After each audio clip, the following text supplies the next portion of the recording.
लाल यादव निरहुआ जी, माननीय सदस्य का ये पहला संबोधन है संसद। धन्यवाद अध्यक्ष जी। मैं आज पहली बार सदन में बोल रहा हूं, तो अगर मुझसे कोई त्रुटि हो जाए तो आप सब लोग मुझे क्षमा कीजिएगा। माननीय अध्यक्ष जी, कहा जाता है कि भाषा हमारे अस्तित्व का मूल है। हम अपनी भाषा में बेहतर तरीके से सोच समझ और अभिव्यक्त कर पाते हैं। महात्मा गांधी जी ने भी मातृभाषा के प्रति कृतज्ञ होने की बात कही है। इसी भावना के साथ पिछले 5 दशक से करोड़ों भोजपुरी भाषी एक आस लगाए बैठे हैं कि भोजपुरी को संवैधानिक दर्जा मिले, उसे संविधान की 8वीं अनुसूची में शामिल किया जाए।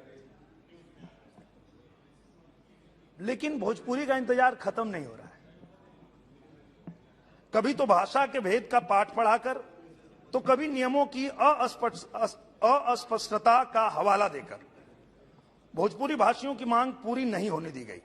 अध्यक्ष जी, भारत से अलग मॉरिशस की पहल पर यूनेस्को ने भोजपुरी संस्कृति के गीत गौनई को सांस्कृतिक विरासत का दर्जा दिया, लेकिन पहले के केंद्र की सरकारों ने कभी कोई ठोस प्रयास नहीं किया।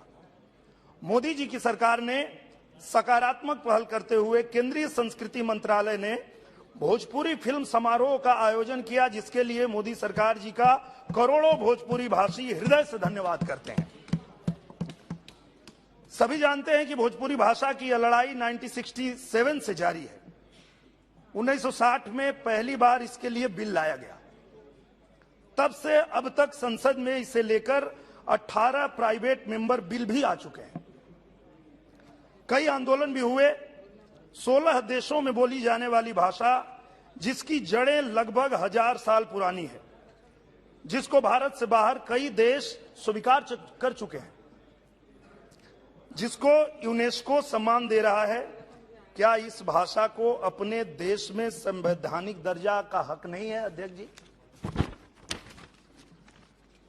हमें उम्मीद जगी थी 2012 में एक प्रस्ताव पर भाषण देते हुए गृह मंत्री श्री पी चिदंबरम जी ने भोजपुरी में कहा था, हम रउआ सबके भावना के समझता नहीं।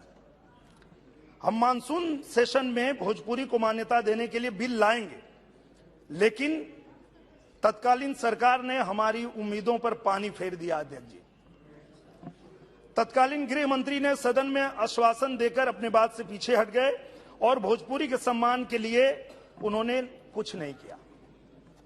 अब मोदी जी की सरकार है जो असंभव को संभव करने के लिए जानी जाती है। मुझे पूरा विश्वास है कि अब तक जो संभव नहीं हो पाया वो मोदी जी की सरकार में जरूर संभव होगा। हमारी भोजपुरी को संवैधानिक दर्जा मोदी सरकार में अवश्य मिलेगा।